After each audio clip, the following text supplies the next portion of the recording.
Hello! On this video I'd like to show you how to make a sphere with the 4 axes for Stepcraft.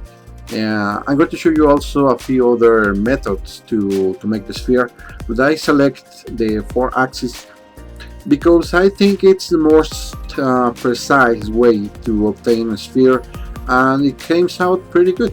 It doesn't have too much problems with the other methods, and with 4 axes you can obtain the sphere shape almost immediately. You only have to take care of these 2 supports on the sides, and that's it. You obtain a perfect sphere with this method. So let's get started to show you how to make the sphere. Okay, first, because you are working with cylinder stock, because you want to have a perfect or the most perfect measurement on your sphere, you're going to need 2 objects to achieve this method. The first object that you need, it's going to be the sphere, of course. I made this sphere. You can load it on the description of the video. It's just a simple sphere, but the cool thing about this sphere is have a lot of sides, so it's going to be very smooth. And the second, it's this is important because with this blank you can make your stock exactly the size of what you want. If you can see both together, let me show you this and this one. You can see both together. The size of the cylinder, it's a little bigger than the sphere. I made this way because I want to get rid of some material left over on the sphere. So you can see it's a little bigger, but that's why it's a little bigger. Okay, now also this cylinder you can download it from the description.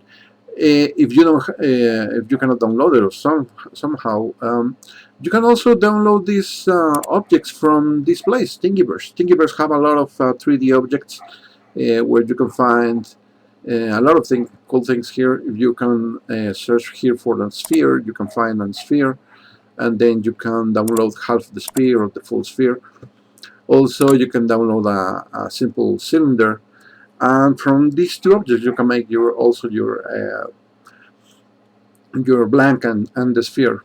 But if not, I can provide you with those 2 files. Okay, before we start, I'd like to show you another method you can do this. If you have a blank that it's a square, you can do the milling from the sphere with the square blank. So you can load it here on BCarb, and it's very simple. You can do a 3D roughing pass and then the 3D finishing pass, and there you go. You can get your half a sphere, and then you have to cut another half a sphere, and you can glue them together. But of course, it's not gonna give you the cool thing about the veins of the wood. So another method you can do it with BCarb is making a 2-side milling. So here on the object you say that it's double side, and when you load your object you can do one side and then the other side. You cannot see it very well from here, but let me show you. If I delete this, I go to here and load the sphere, you can see that you can make the 2-side machining with a single operation. Well, of course, it's two-side operation, but you can do it with a single file here on Vectric. And you have to mill some reference points, then you can flip the object, and you can get the same result as the other one. Probably this could be also cool, but the problem is going to be the edges. You have to sand the edges. So this is another method that you can use. But for now, we're going to use the 4-axis method. So after we get our objects, we are going to use this software. This is the Proto. It's very simple to use. It's very easy to use, and it's going to be super fast.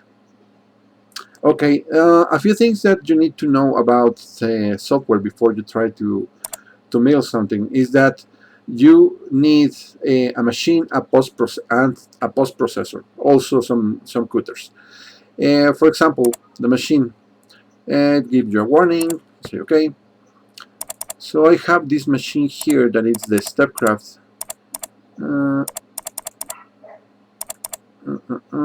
Stepcraft. Okay. This is my machine, and I add a 2.3 millimeter support that it's below the axis. So if you can see the properties of the machine, you can see the size of the machine, the height of the z-axis, the collet diameter, the speed, the the feed rates, maximum, minimum. So these are the settings for the machine, the global settings, and some advanced settings is this one, that the rotation of the height of the rotation of the 4-axis. So this is a setting that I use because I know what's the distance from the center of the 4-axis with the support to the bottom of the machine, to the bed of the machine.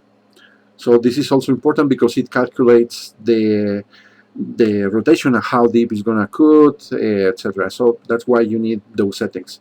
These settings are for the Stepcraft with the 2.3 support. If I use, for example, this one, that it's the 840 without the support, and I go to edit, you can see that you have 32 instead of the other value. Okay, so after I select my well, this is how I set up the machine. You have to create also a post processor. So here also I have the Stepcraft post processor along the y-axis. This is the post processor. I think I can export this. This is the general settings, the start and ending commands, the movement, rapid, feed rate, speed to change. I think I can share with you this file. I'm gonna see if I can do that. If not, then, well, you can pause the video, see the settings, and set up the settings on your Desk Proto, and you can have the post processor for the Stepcraft along the y-axis. So that means the x-axis doesn't have any movement, only along the y, that it's better for me. Okay, then you need to create some tools. So here you have a lot of already made tools, but in my case I create a few. Just let me show you where it is. Balance, diameter. For example, this one. This is the ball nose I use for the sphere. So here you have these settings. You can have that it's a flat end mill, a ball nose end mill, and you can see that change the point. a ball nose with a flat tip. That's some other kind of end mills. You need to find out what end mills you are going to use. I use this one because I have a larger cut, because it's going to go deep inside the material. You can change the length of the cutter completely, the diameter of the shaft, the angle between the shaft and the cutter, because sometimes it could be a bibit or cutter that have an angle all along the cutter, so you can change all those options here. In this case, this is the settings I'm going to use for my ball nose. Basically, those are the settings that you need to change. And let me see, a flat tip single foot. This is the other one that I use. It's the 1/8, so it's a completely straight with 20mm scooter. So, okay, now how do we start? We start with the cylinder. So we need to import geometry on the job. But before we start, we need here to let me see what it is. General. Well, also we can load the geometry from here. But on the part, you need to select that it's a rotational axis. And the machine, you need to select that it's the Stepcraft. Okay, and for example, like here, I'm going to put the ceiling there. Okay, I press apply, blah, blah. Okay. Then I'm going to import the geometry. I can import it with this one.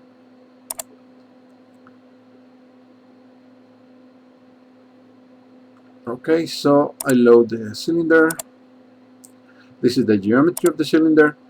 And if you can see this little blue dot, that means it's going to start from the center. The 0 point of my work, it's on the center of the 4-axis. And from there it's going to start milling. This is also important. Why? Because it gives you more accuracy. So if you have the perfect center, the accuracy of the measurement is going to be almost perfect.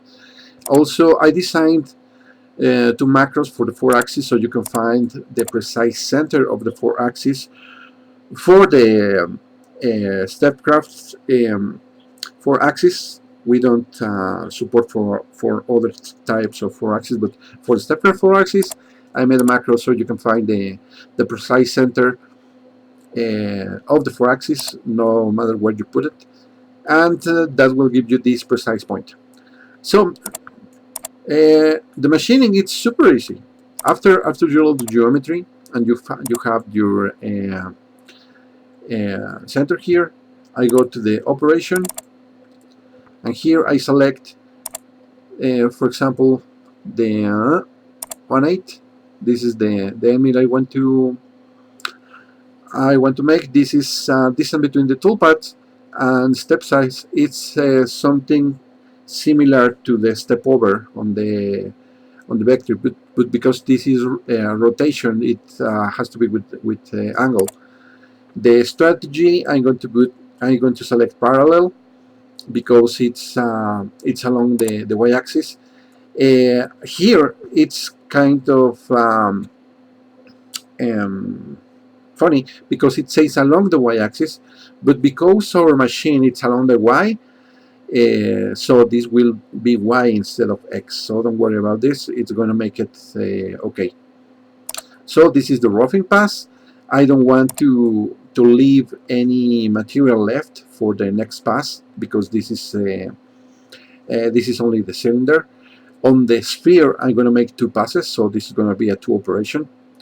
And okay, I can use a segment if I want, but I don't. I need to put no extra material on the sides. Movement, that's okay. Advanced, strategy, roughing.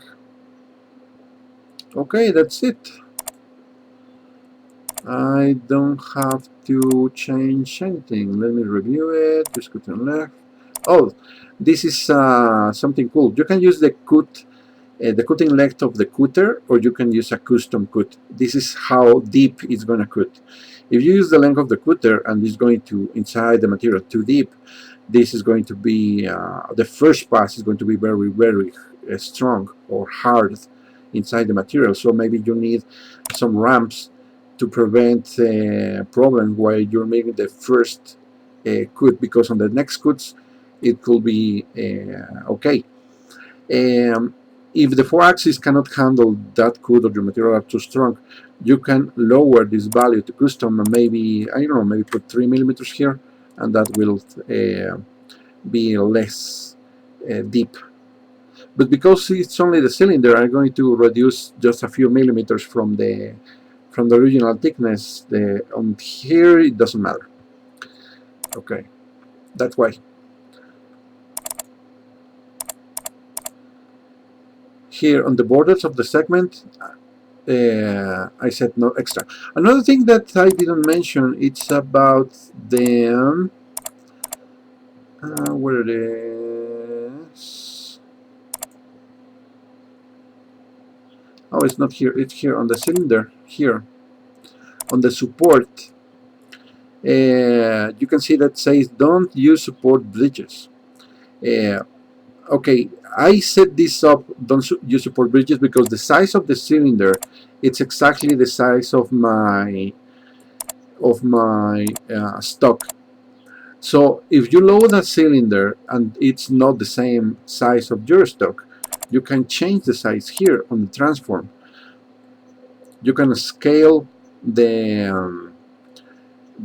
measure of this object, so you can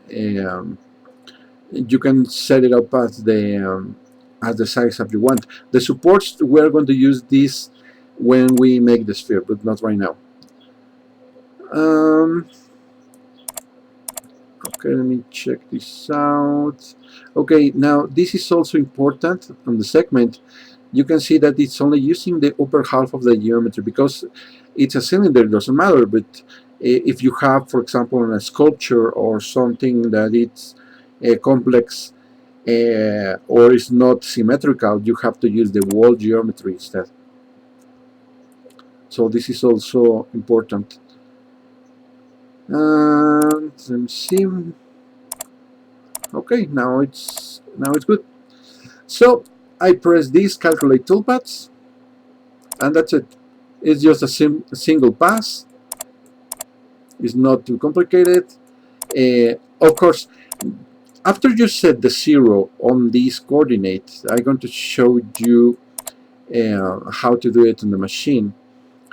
But basically is that you never have to press the go to 0 because it's going to try to find this spot on the machine and it's going to break. So you never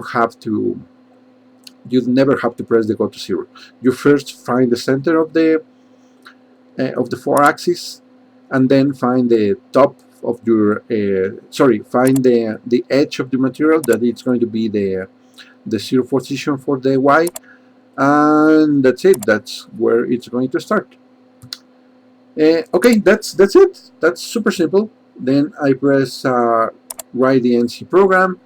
I have to write the toolpath, and then I can load it on the UCCNC, and you can mail this.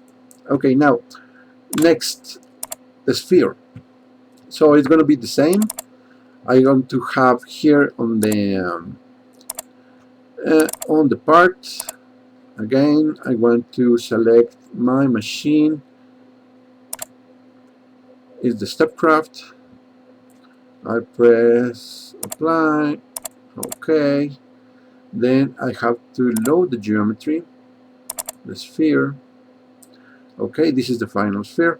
Now if you see on this one, the blue point is not where I want it to be, so we're going to change that. First, the part. I have to use the rotational axis, and voila, that's why it wasn't there. Okay, next one. Transform, I want to be a scale of 1. That means it have the same size as I program. Then general transform support. Okay, I want to have two supports here, two support bridges. Those are the bridges that I want to have for the milling. And also I can program this to change. These are the default supports, but if I press this one, I can go to edit and change these values. These values is the you can change the type of shape for a cone, block, cylinder, triangle. As cylinder is okay. You can change the the size here, or the thickness. Let me show you. For example, this is on the X, it's minus 35. If I put minus 50, you can see how it grows, but from this position to this position. The bridge is like a three-dimensional thing, because if I put here, I don't know, maybe minus 10, you can see that it grows in size. Also, I can change it manually. Okay, so that's how you change the supports if you want it. Okay, we have the two supports. The segment, of course, I want to use the wall geometry. You can see that the size of the C is 30 millimeters, so the sphere is a 60 millimeter sphere. Okay, this is the same. Translate.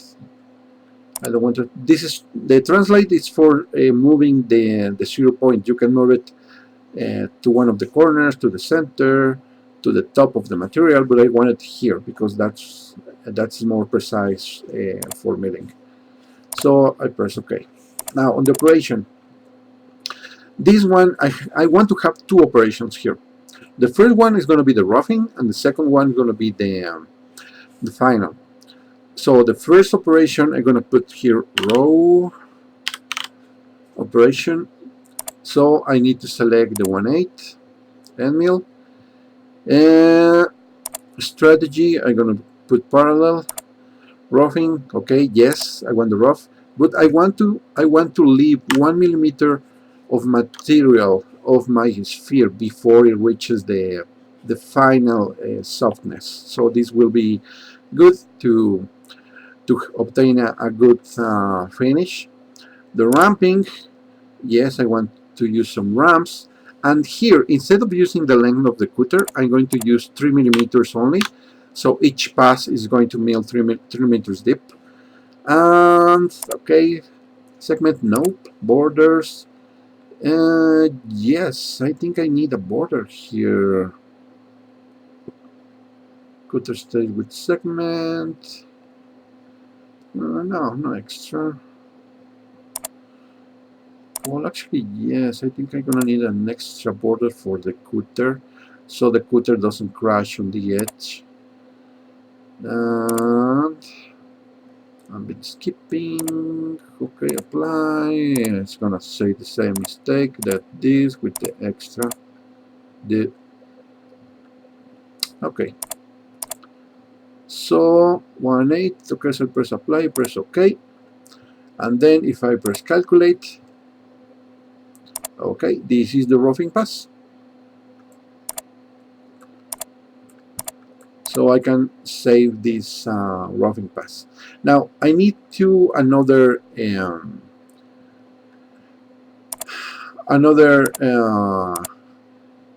cut procedure. So I'm gonna copy, and I'm gonna select this, and this is the final. So for the final, I'm going to select the valve nose. Now this is important because this is the final pass, so I want to obtain a very good final pass. So the diameter is going to be divided by 9, so it's going to be more passes, but it's going to have a better finish. The strategy, I'm going to use the same parallel. Okay, this one I don't want any of these. And of course, I'm not going to use layers because this is the final pass. So because the final pass is going to be the tiny pass, it doesn't matter about the cutter length. The skin thickness, of course, has to be 0, and I don't want any ramp because it's very small. Segment is going to be the same. Borders, no extra. Movement. Okay, that's it. And press apply. Press OK. And then press calculate toolpath. Okay, now these little bulbs, I can turn it off, and this is the final pass. Okay, so I can save this one, for example, the rough, and after I save the rough, then I save the final here with this thing, and that's it. I can load it from the UCCNC, and I can start milling. Okay, this is the explanation how you can do the 3D milling of the sphere with the 4 axes. And now I'm going to show you the milling. Okay, now let me show you how to set up the material into the 4 axis. This piece I already fixed with 2 screws. I put a small support below. I have two of these supports to raise the 4 axis. You can do it with MDF, with aluminum if you like. The important is that both have the same height. Okay, this is the tool I use to fix the material on the chucks. I already made a video showing you how to use this, how to make it with the files, and this is the material I would like to fix. So on the material I already find the center here, so I have to put the screw, the central screw, on the center, and then I have to, okay, that's the center. I take a little more torque.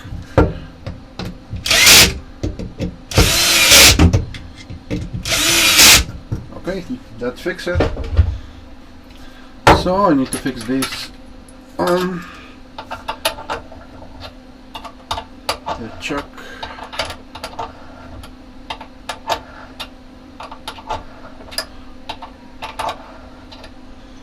A little more. I think that's enough. These are the screws to hold the other part.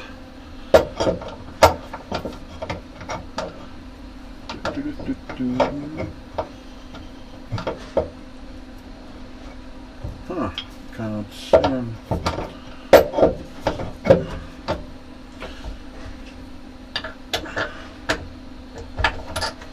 There. Okay, I need to open it a little more. So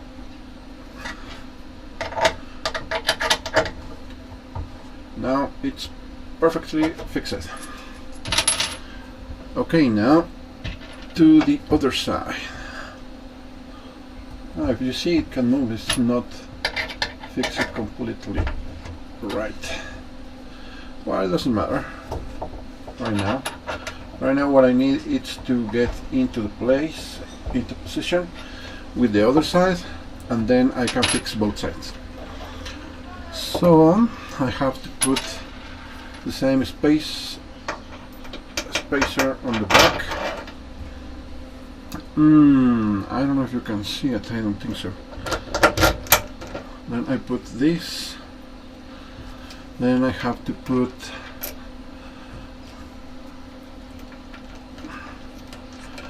two nuts.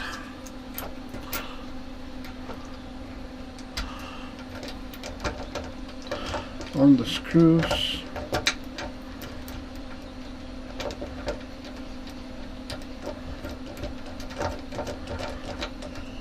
Okay, and on the same center that I have here on the material, I set up this. Now this is important. This part is not all the way inside. It has some thread.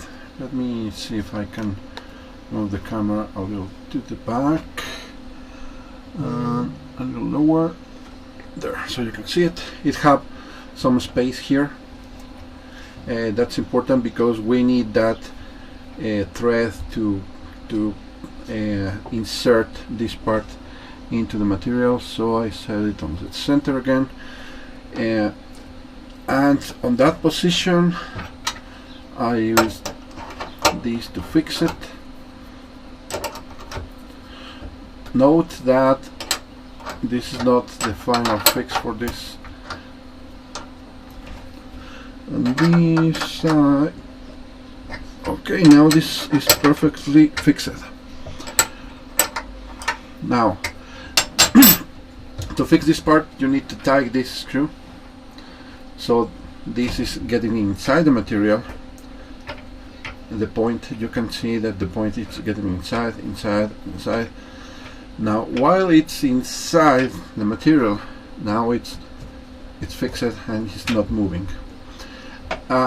Because this is going to rotate this part, you need to use this ring, put it all the way in and then tighten it, and this part is not going to move. This is not going to turn anymore, but the only part that's going to turn is the point that it have a bearing inside and it can turn. So that's the way you can fix this material. And at this point I can tighten this very well.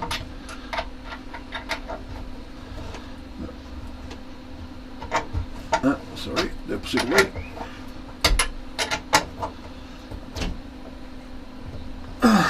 Okay, now it's fixed. Now I can kneel on top of this and it's gonna work. So next step is to show you how to align, find the center of this with the two macros that I made. Okay, now to find the center of the 4-axis, we're going to need the tool length sensor and the two macros. So the first macro we're going to use is the M7 and the M8 macro. The first macro is the M7. The M7 finds the height of this part. On the macro you can change the value if you have a razor. If you don't have the razor, you need to delete the razor value and you have the standard height for the 4-axis. Because all these are very precise made, they all have the same measurement, so the macro works every time. Okay, first you can use it on the back here, or you can use it on the side. It's gonna do the same result because this is very flat, the Tesla table. I'm gonna use it here so you can see it. So I'm gonna put the end mill here.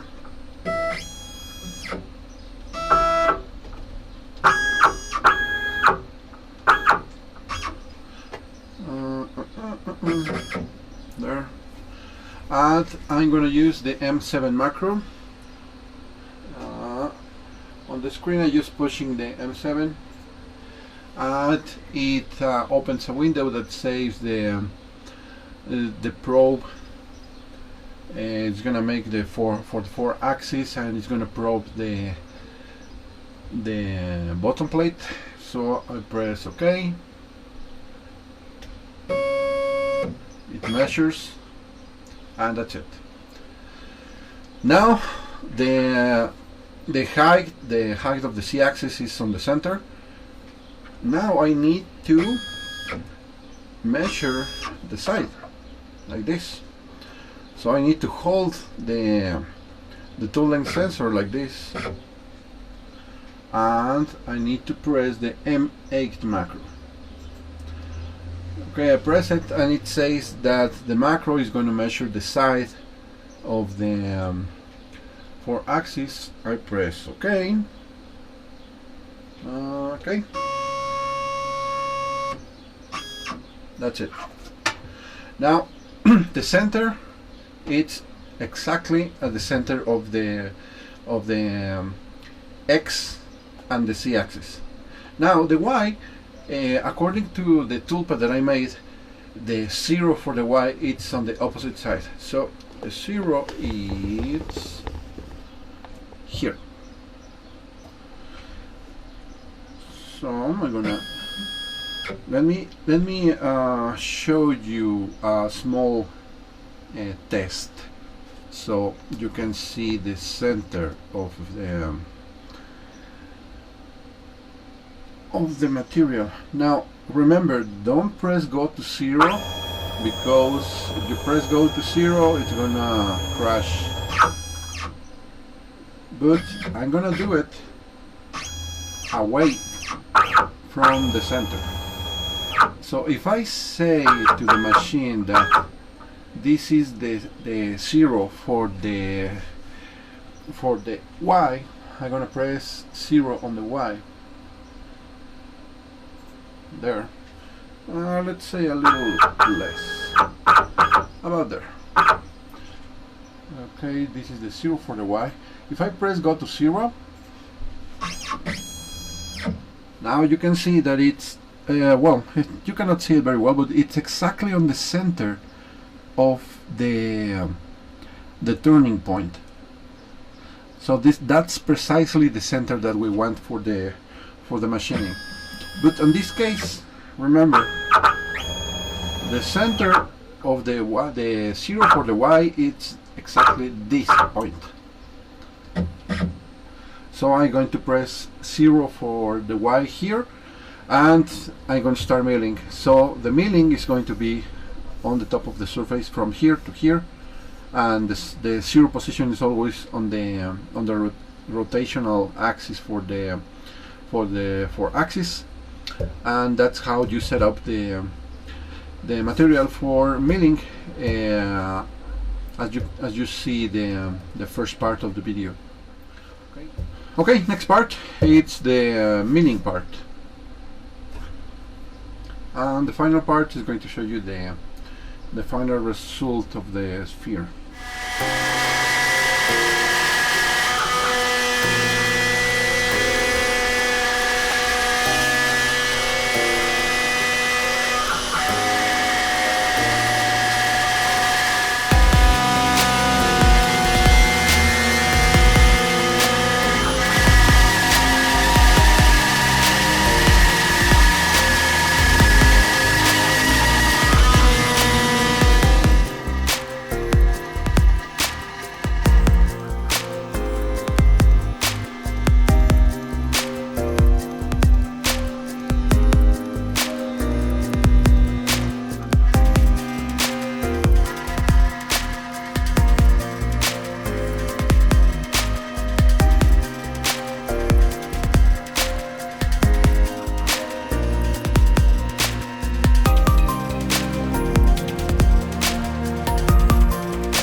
So after the milling is done, I get the sphere with the two supports here. I just cut the supports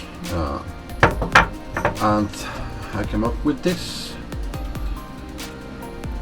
I just sand the parts where the supports were, and I actually sand the sphere just a little bit because it was made with a lot of detail, so it doesn't have too much to sand, and it came out I can say almost a perfect sphere, maybe 0.1 millimeter difference from the original measure, but it's pretty accurate with this method, finding the center and milling from the center. If you do it with square stock, it's not gonna get you the veins like this. Maybe you can do it accurately if you have stock that you can measure perfectly. Because we made this with the cylinder first, we have a very accurate measurements on this part. So that's why this sphere came out pretty nice. You can see it if I rotate the sphere. You cannot see it wobbling on any of the axes because it's perfect. If it's not like this, and if it's an oval or something like that, it will not act like this. So I cannot rotate on any part of the sphere, and it's gonna rotate very good. Okay, I hope you enjoyed this video and find it useful. I will try to make another sphere with flat square material if I can find one because it's difficult to find thick materials here. But if I don't, maybe I make one with two half of the spheres and then glue them together, but I think this is going to be much nicer. Okay guys, see you on the next video. Bye bye.